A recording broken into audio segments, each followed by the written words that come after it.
കഴിഞ്ഞ ദിവസം ഞാനൊരു വീഡിയോ ചെയ്തിരുന്നു. മൂന്നാറ്റിലെ കോളേജിലെ ചില പെൺകുട്ടികൾ അവിടുത്തെ അധ്യാപകൻ്റെ പേരിൽ വ്യാജ പീഡന പരാതി നൽകുകയും അദ്ദേഹത്തെ 3 വർഷത്തെ തടവിന് കോടതി വിധിക്കുകയും 11 വർഷം അദ്ദേഹം കേസ് നടത്തുകയും ചെയ്തു. അതിനുശേഷം അദ്ദേഹം നിരപരാധിയാണെന്ന് കണ്ട് കോടതി വെറുതെ വിട്ടതിനെ സംബന്ധിച്ചും അദ്ദേഹം അനുഭവിച്ച മാനസിക ദുഃഖത്തെ സംബന്ധിച്ചൊക്കെ ഞാനൊരു വീഡിയോ ചെയ്തു. ഇന്നെനിക്ക് പറയാനുള്ളത്, ഇവിടെ സ്ത്രീകൾക്ക് വേണ്ടി വാദിക്കുന്ന കുറേ സംഘടനകളും ചില വനിതാ പ്രസ്ഥാനങ്ങളുമൊക്കെ ഉണ്ട്. ഇവരാരും ഇന്ന് വരെ ഈ പെൺകുട്ടികൾ ചെയ്ത തെറ്റിനെക്കുറിച്ച് അത് തെറ്റാണെന്ന് പോലും പറഞ്ഞൊരു പ്രസ്താവന ഇറക്കി കണ്ടില്ല. അല്ലാത്ത സന്ദർഭങ്ങളിലൊക്കെ ഇവർ എന്തൊക്കെയാണ് കാട്ടിക്കൂട്ടുന്നത്? എവിടെയെങ്കിലും ഒരു സ്ത്രീയുടെ പ്രശ്നം ഉണ്ടായിക്കഴിഞ്ഞാൽ ഇവർ പോലീസ് സ്റ്റേഷൻ വിക്കറ്റ് ചെയ്യുന്നു, വീടുകൾ വിക്കറ്റ് ചെയ്യുന്നു, സോഷ്യൽ മീഡിയയിലൂടെയും അതുപോലെ തന്നെ ടി വിയിലൂടെയും ഒക്കെ ഭീകരമായിട്ട് സ്ത്രീകൾക്ക് വേണ്ടി വാദിക്കുന്നു, അവരുടെ സംരക്ഷണം ഏറ്റെടുക്കുന്നു. അല്ലേ, നിങ്ങൾക്കൊരു സാമാന്യ മര്യാദ ഇല്ലായിരുന്നോ? ഇങ്ങനെ ഒരു സംഭവം ഉണ്ടായി, ആ പെൺകുട്ടികളാണ് തെറ്റുകാരെന്ന് മനസ്സിലാക്കി കോടതി വിധി വന്നു, ഈ മനുഷ്യനെ ഒന്ന് ആശ്വസിപ്പിക്കുന്നതിനോ, അതുപോലെ തന്നെ ഈ സ്ത്രീകൾക്ക് വേണ്ടി വാദിക്കുന്ന നിങ്ങൾക്കൊരു ഉത്തരവാദിത്വമില്ലേ? ഈ തെറ്റ് ചെയ്ത ഈ പെൺകുട്ടികളെ പൊതുജന സമക്ഷം കൊണ്ടുവന്ന് മാപ്പ് പറയിക്കാനുള്ള ഒരു ഉത്തരവാദിത്വം നിങ്ങൾക്കില്ലേ? പിന്നെ നിങ്ങളെന്ത് സ്ത്രീ സംരക്ഷണമാണ് നടത്തുന്നത്?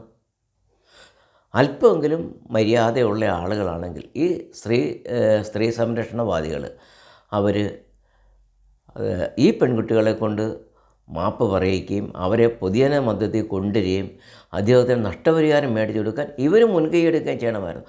അപ്പോഴാണ് അവർ യഥാർത്ഥമായിട്ട് ഇവർക്കൊരു സംരക്ഷണം കൊടുക്കുന്നു എന്ന് പറയാൻ പറ്റുള്ളൂ.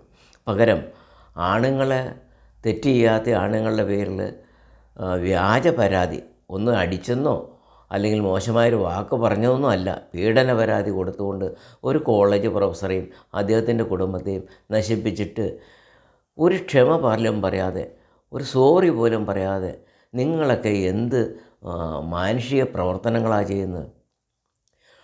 നിങ്ങൾക്ക് സ്വാഭാവികമായിട്ട് ഇങ്ങനെ തെറ്റ് അവർക്ക് ആ പെൺകുട്ടികൾക്ക് പറ്റിയെങ്കിൽ അവരെ പൊതുജന സമക്ഷം കൊണ്ടുവന്നിരുന്നെങ്കിൽ ഇനി നാളെ വേറൊരു പ്രശ്നം ഉണ്ടാവില്ല.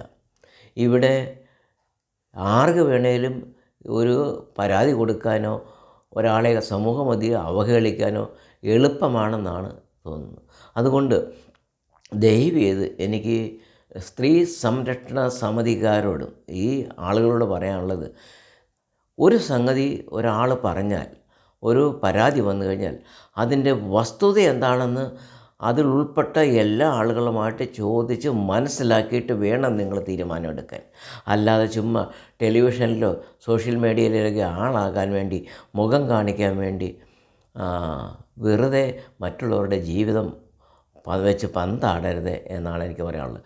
നിങ്ങൾക്ക് അല്പമെങ്കിലും ആത്മാർത്ഥത ഉണ്ടെങ്കിൽ ഈ ഇതിൽ ഉൾപ്പെട്ടിരിക്കുന്ന പെൺകുട്ടികളെ നിങ്ങൾ തന്നെ പൊതുജന സമക്ഷത്ത് കൊണ്ടുവരണം.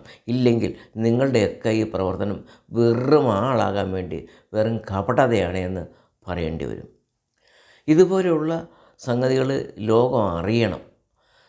ഈ വീഡിയോ കാണുന്ന ആളുകൾ കഴിയുമെങ്കിൽ ഇത് പരമാവധി എല്ലാവരിലേക്കും ഷെയർ ചെയ്യണം. കാരണം നാളെ നിങ്ങൾക്കും നിങ്ങളുടെ കുടുംബാംഗങ്ങൾക്കും ഇതുപോലുള്ള പ്രശ്നങ്ങൾ ഓർക്കാപ്പുറത്ത് വരാനുള്ള സാധ്യതയുണ്ട്. അപ്പോൾ ഇങ്ങനെയുള്ള സംഗതികൾ ഒഴിവാക്കാൻ നമ്മൾ ജാഗ്രതയോടെ ഇരിക്കുക. തുടർന്ന് ഇതിനകത്ത് ഉൾപ്പെട്ട ആളുകളെക്കുറിച്ച്, മറ്റു ചില ആളുകളെക്കുറിച്ചൊക്കെയുള്ള വീഡിയോകൾ തുടർന്നും അടുത്ത ദിവസങ്ങളിൽ ഞാൻ ചെയ്യുന്നതായിരിക്കും. നിങ്ങൾക്ക് ഇഷ്ടപ്പെട്ടെങ്കിൽ നിങ്ങളൊന്ന് സബ്സ്ക്രൈബ് ചെയ്യുകയും ലൈക്ക് ചെയ്യുകയും ചെയ്യുക. തുടർന്നുള്ള ദിവസങ്ങളിലും ഇതുമായിട്ട് ബന്ധപ്പെട്ട മറ്റ് ആളുകളെക്കുറിച്ചുള്ള വീഡിയോകളും ഞാൻ നിങ്ങളുടെ മുമ്പിൽ സമർപ്പിക്കുന്നതായിരിക്കും.